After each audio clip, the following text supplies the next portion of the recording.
안녕하십니까. 사회과학 연구 동향 포럼 교육학 분야 오늘 발표 맡은 서울대 교육학과의 김동일 교수입니다. 오늘 저는 교육학 안에의 세부 주제로서 경계선 지능인 교육 지원이라는 이름으로 교육 사각지대 학술자를 위한 연구와 그의 실제에 대한 얘기를 드리겠습니다. 오늘 전체적인 말씀은 개관과 연구의 필요성, 그다음에 저희 연구 집단에서 해온 관련 연구의 어떤 분석들, 그리고 지금까지 SSK 사업을 통해서 저희가 수행했던 다양한 실제적인 연구와 그에 대한 실천 부분을 말씀을 드리는 것으로서 전체적인 강의를 진행하겠습니다. 먼저 개관과 저희 연구의 필요성 말씀을 드리겠습니다. 인권, 교육권, 삶의 질, 교육의 질, 이런 부분에 대한 부분 강조가 있었습니다. 특히 교육 현장에서 공공성을 회복하기 위해서 다양한 교육의 질, 삶의 질을 보장하기 위한 기초학력 법안들이 발의되기 시작했습니다. 대표적인 게 아무래도 법률에서 가장 풀뿌리에 있는 거죠. 조례라고 합니다. 2014년에 경기도의 난독증 등 학업 중단 아동 청소년 지원 조례가 입법화됩니다.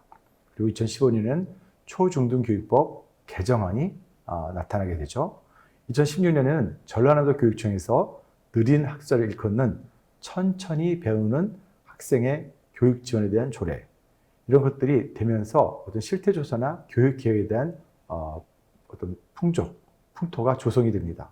2019년에는 기초학력 보장 법안이 교육위원회를 통과했고, 이후에 계속 기초학력을 중심으로 다양한 연구와 우리나라에서의 실천 사업이 시작이 되었습니다. 2020년에 서울시 교육청은 서울 학생의 기초학력 보장 방안에 기반하여 서울 학습도움센터에서 느린 학습자를 대상으로 교육적 지원을 제공합니다. 사실 이 부분은 저희도 연구적 기반과 실천에 같이 하였죠. 이 과정에서 학교 생활에 어려움을 가지는 학생들에게 학교 차원의 또 교육뿐만 아니고 다양한 복지 또 문화 프로그램을 제공하는 것을 여기서 수행하였습니다. 이러한 흐름에서 기초학력 결과에 의존하는 것이 아니고 대상자에 대한 민감도를 반영하는 추세로서 경계선 지능인 교육 사각지대 학습자에 대한 요구가 확장되기 시작하게 됩니다. 경계선 지능에 대해서는 아마 미리 다 들어보셨을 것 같긴 한데요. 기본적으로는 그 자체가 경계선급 지적 기능성의 제한이라는 의미입니다. Borderline Intellectual Functioning. 그래서 표준화 지능 검사상에서 지능 지수로 -2에서 -1 표준 편차, 보통 이제 웩슬러 지능 검사 기준으로 70에서 85 정도에 속하고, 그다음에 임상적으로 교육적으로 어떤 여러 가지 적응 행동에서 학업 적응 행동이 대표적입니다. 여기에 어려움이 있는 이런 학생들을 이야기하였습니다. 그러므로 지적장애 아니지만 인지 능력이나 학습 능력의 제한으로 인해서 학교와 사회에서의 생활, 학업 생활, 일상 생활, 이런 것에서 어려움을 겪는 대상을 포괄적으로 일컬었습니다. 그런데 아무래도 지적 장애도 아니고 일반 학생도 아닌 이 경계선에서 뚜렷한 지원이 따로 정해져 있지 않기 때문에 교육 사각지대에 있는 대표적인 임상 집단이 되겠습니다. 경계선 지능의 어떤 인지의 영역은 가장 중요한 핵심적이죠. 근데 이게 결손이 예상되기 때문에 아무래도 지원이 꼭 필요한 것입니다. 인지적인 제한 때문에 나타나는 심리적, 정서적, 행동적인 요인들이 또 복합적으로 다양하게 존재해서 저희가 간단한 한 가지 위기가 아닌 어떻게 보면 대표적인 고위기 혹은 복합 위기로 볼 수가 있죠. 이런 학습과 인지의 지원에는 동기, 태도, 능력, 전략, 어떤 부진과 결핍이 포함이 되고요. 특히 이런 행동적 차원, 정서 행동적 차원에서는 내재화된 정서 문제, 부정적인 자기 개념, 자존감의 문제, 그 다음에 일탈 행동들이 들어가고요. 더 나아가서 환경적에서도 가족 특성이나 낮은 사회 경제적 부분도 가죠. 사실 여러분들이 그런 논문을 많이 보셨습니다. 어떻게 저소득, 가난이 아이들의 인지적인 기능을 저해시키는가, 뭐 이런 논문도 많이 보셨을 것 같아요. 그만큼 이런 환경적인 결손도 취약 요인으로 볼 수가 있습니다. 이런 인지적인 결함은 아무래도 이후에 따라서 학업적인 부진이나 실패, 여기도 굉장히 영향을 미치게 되죠. 또한 중학년, 고학년에 넘어가면 공부하는 것을 배우는 메타인지, 추론적 이해, 평가적 이해, 추상적 개념의 어떤 활용, 조직적인 지식과 학습 전략 활용에서도 상당히 어려움이 있죠. 사실 이거는 전이와 일반화의 문제로 볼 수가 있습니다. 그래서 이 지능검사뿐만 아니고 다양한 영역에서 학업 일상생활 장애 적응을 보이는 문제, 적응상의 여러 가지 문제 보이니까 이런 적응 문제를 다룰 수 있는 실태 및 특성 파악이 매우 중요합니다. 이런 경계선 지능 학생들의 선별을 확인하고 이 선별을 바탕으로 해서 실태 파악 혹은 이들에 대한 체계적인 교육적 지원. 사실 실태나 발굴만 가지고 끝나는 게 아니고 아주 매력적이고 충실하고 또 교육적 질을 담보할 수 있는 이런 인터벤션, 중재가 필요하다고 볼 수 있습니다.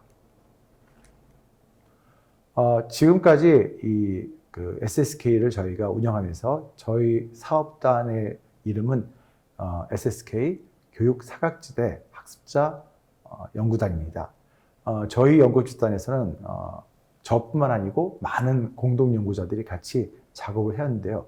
대표적으로 이런 경계선 지능 관련 집단에 대한 연구 소개를 좀 드리겠습니다. 첫 번째는 저희 연구집단에서 했던 연구 중에 하나는 느린 학습자 선별 체크리스트에 대한 타당성을 탐색하는 것을 진행하였습니다. 국가 수준에서 느린 학습자 선별 체크리스트를 타당화해서 이걸 표준화하는 그런 작업들을 진행을 했고요.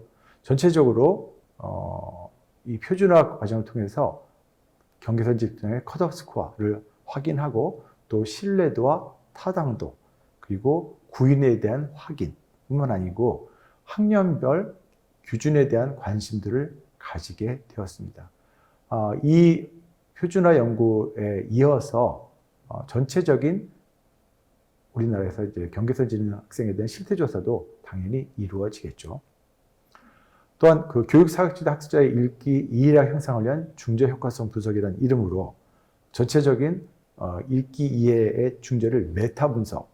메타 분석이라 하면 지금까지 나온 다양한 중재 연구들을 전체적으로 통틀어서 증거 기반의 실제 효과 크기를 한번 쳐다보는 그러한 연구가 되겠죠. 이런 메타 분석을 통해서 저희가 이 읽기 이해 중재를 확인을 했습니다. 전체적 효과 크기는 1.54로 매우 높고요. 그 다음에 학교급에 따른 차이도 있습니다. 특히 중재 환경에서 중재 초실도, 중재자 장소는 유의미한 관련 변이 되겠죠. 이래서 그 중재 영역과 중재 방법에 대한 조절 효과도 의미가 있었습니다. 예를 들면 읽기 이해 단독이 굉장히 의미가 있었고 과정 중심 읽기 전략도 의미가 있고 또한 그래픽 조직자, 학생 주도의 복합 전략도 의미가 있는 이해 전략 중에 하나다 이렇게 봅니다. 또한 중재 평가에서도 유의미한 조절 변인이 확인됐습니다. 이를테면 구두 검사가 이제 의미가 있다고 보죠. 또한 초등교사가 인식하는 교육 사각지대 학습의 강점, 의미망 분석을 중심으로라는 이름으로 초등학교 담임 교사 443명을 대상으로 한 반구조화 질문지를 통해서 교육 사각지대 학습의 강점을 발견하고 또한 이 강점이 나타나는 구체적 상황과 맥락을 발견하였습니다. 또한 초등교사가 교과학 수업에도 교육 사각지대 학습자에게 또 다른 지원이 필요하다는 것을 인식하는 어떤 그런 의미만, 그러니까 이거는 교육 사각지대 학습자를 만나는 초등학교 선생님의 어떤 지각을 통해서 그 의미만을 분석하는 그런 작업들을 하였습니다. 또한 부모와 담임교사 이식하는 읽기 부진 초등학생, 사실 기초 기능에 여러 가지 어려움이 있는 학생들에 대한 특성과 학습 지원에 대한 요구 분석에 대한 논문도 저희가 작업했습니다. 부모와 담임교사가 인식하는 읽기 부진 초등학생의 전반적인 특성과 학습 지원의 요구를 분석하였고요. 이는 교육 지원과 방향성을 제공하기 위한 것입니다. 아무래도 위험군을 조기 발견하는 것들에 대한 의미, 또 지속 가능한 지원 모델, 그리고 이런 것들을 어떻게 확산할 것인가 하는 중요한 문제들, 기초학습 영역에 대한 다각적인 지원, 그리고 아무래도 참여에 있어서 학생들이 정서적으로나 또 읽기를 잘 못하면 또 읽기를 싫어하지 않습니까? 아무래도 흥미와 동기를 유발하는 교육이 굉장히 중요하다. 이런 작업들을 통해서 아무래도 초등학교에서 이런 학업 일상생활, 저희는 기초 기능으로 보는데요. 읽기의 가장 중요한 부분에 대한 어떤 특성과 그에 대한 요구. 아무래도 요구 분석에 따른 것은 그것은 바로 중요한 중재적인 요소를 잘 투입하기 위해서 학교에서 얼마큼 이것들을 할 수 있을까, 필요할까, 어떻게 기억할까 하는 이제 중요한 요소들을 확인을 하였습니다. 의미감 분석을 통해서 상담사가 느끼는 교육 사각지대 학습자의 학업 상담 경험을 탐색하는 연구도 저희 연구단에서 진행했습니다. 교육 사각지대 학업 상담을 탐색해서 이 학업 상담 각 단계마다 상담사의 활동을 확인하고 또한 이런 부분에 대해서 저희가 구조를 잡았습니다. 라포 형성 단계에서는 내담자가 좋아하는 어떤 매체 활동도 확인하고 이러면서 상당히 다양한 부분들을 시작할 수 있다는 것들, 또 상담 개입 단계에서는 학습 활동 시간을 잘 정하고 함께해서 결과물의 완성을 지지하는. 그래서 여기서는 다양한 함께 학습이나 학습 지지가 중요하게 되겠습니다. 상담 종료 후에는 내담자의 상태와 특성 인지 후에 가정 및 학교에서 이런 주변 환경과의 협력이 중요함을 알게 됐다. 이런 라포 형성을 위해서는 언어적인 접근뿐만 아니고 함께 할 수 있는 활동, 내담자의 관심사와 수준에 맞게 정형된 이런 학습들. 그래서 이런 것을 통해서 소소하지만 작은 성취감을 계속 제공해서 성공 경험을 이루어가는 것들이 중요하다. 이 과정에서 공감적이고 따뜻한 지혜를 통해서 정서적인 부분도 함께 공감해주는 표현도 들어가게 됩니다. 이렇게 저희의 연구 필요성, 경계선 지능에 대해서 관련된 선행 연구들을 진행해 왔고요. 이를 바탕으로 경계선 지능에 대한 특히 교육 사각지대 학습자로서의 경계선 지능에 대한 어떤 연구와 또 실천에 저희 연구단이 직접적으로 참여해서 그 활동을 하고 있는 부분을 간단하게 그려보겠습니다. 아무래도 경계선 지능에 대한 다양한 학교급의 학습자에 대한 교육 또 연수를 통해서 담당하시는 분과의 어떤 소통 그리고 그들에 대한 역량 강화를 하였습니다. 여기서는 이제 2022년부터 올해까지 하고 있는 걸 간단하게 소개를 해드렸는데요. 아무래도 지원 전문가의 어떤 검사 또 중재에 대한 강화, 역량 강화를 중심으로 저희가 워크숍, 실제 현장 전문가들을 대상으로 워크숍을 진행했고 이 부분은 저희가 이제 그 학교 상황이나 아니면 그 개인적인 교수 학습 상황에서도 굉장히 중요하게 작업이 된 것들을 확인할 수 있습니다.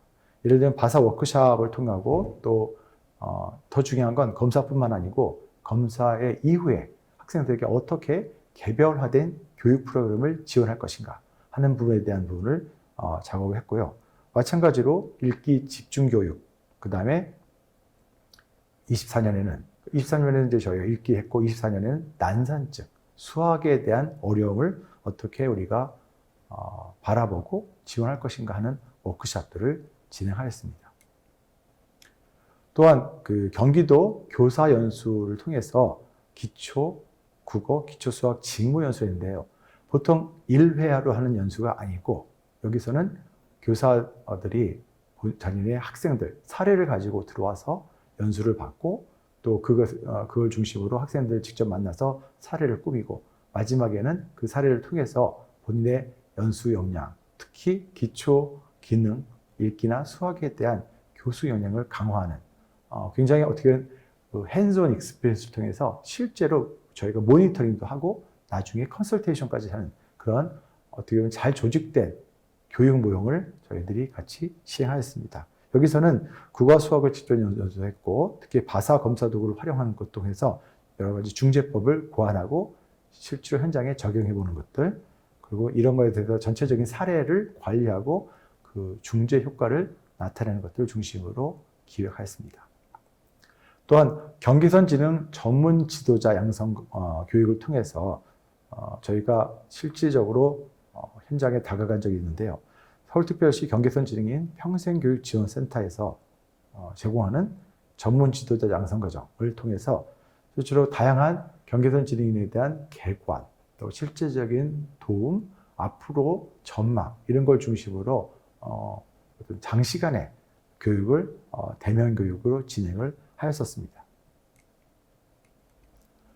또한 독특하게 제주도 교육청에서 지능 탄탄, 경계선 지능 학생들에 대한 체계적인 교육 지원 프로그램을 지원하는데요.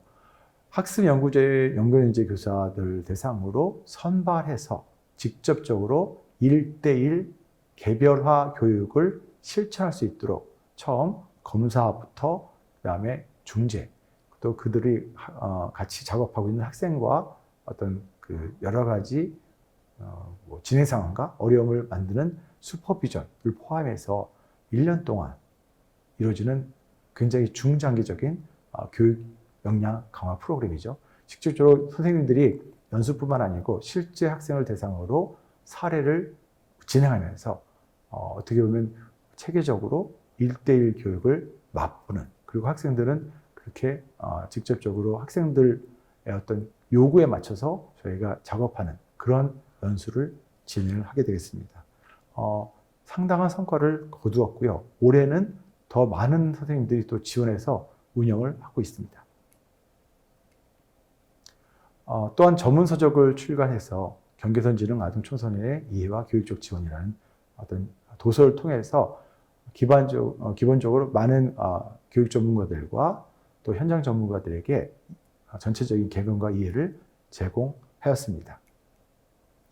그리고 저희가 지금 4년 차로 넘어가서 서울대와 시흥시에서 하고 있는 세라 배움, 새로운 배움 교육 협력 사업을 통해서 학교에서 나타나는 교육 사각지대 학생들, 경계선 지능 학생이나 학습장애 위험 학생이나 혹은 다양한 어려움을 겪는 언어적, 문화적 결손까지 포함해서 아이들에 대해서 이런 중재 기반에 대한 훈련, 그리고 실제로 티어 2 서비스라고 하죠. 소집단 티어 3 서비스, 소위 개별화까지 적극적으로 아이들 대상으로 중재를 지원하고 있습니다. 이 사업은 비교적 많은 분들의 호응과 또 지원 덕분에 계속 진행을 잘 하고 있습니다.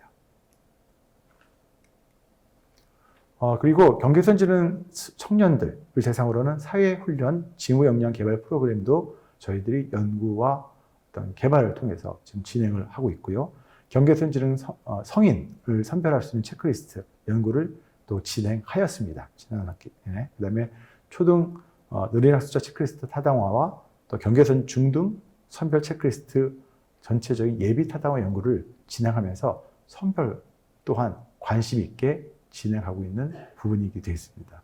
그럼 이렇게 그 경계선 지능 학생들에 대한 어떤 접근, 또한 선별 어떤 문제들, 그리고 중재에 대해서 일관성 있게 제안하고 이것들을 실천하는 과정을 통해서 저희가 경계선 지능에 대한 교육적, 그다음 삶의 질의 문제 이런 것들을 다루고 더 나아가서 이들의 어떤 앞으로의 발달, 발전, 그리고 학교에서 또 사회에서 잘 적응할 수 있고 더 나아가서 본인의 잠재력을 잘 발휘할 수 있도록 도와주는 그런 인프라 작성, 인프라를 완성하는 것에 대해서 관심을 가지고 이런 연구들을 진행하고 있습니다. 다양한 참고문을 보시면 되겠습니다. 오늘 전체적으로 저희가 경계선 지능에 대해서 저희 연구 집단에서 해왔던 어떤 전체적인 개관, 또 선행적인 연구들 그리고 지금 진행하는 것들에 대해서 간략하게 말씀드렸고 이건 사실 그냥 시작입니다. 앞으로 더 많은 분들이 또 많은 관심을 가지고 하실 거고 저희도 그 앞에 서서 또 옆에 서서 뒤에 서서 많은 지원 같이 할 것이고 끝까지 참여할 것입니다. 지금까지 말씀을 잘 또 경청해 주셔서 감사드리고요. 여기서 강의는 마무리하겠습니다. 감사합니다.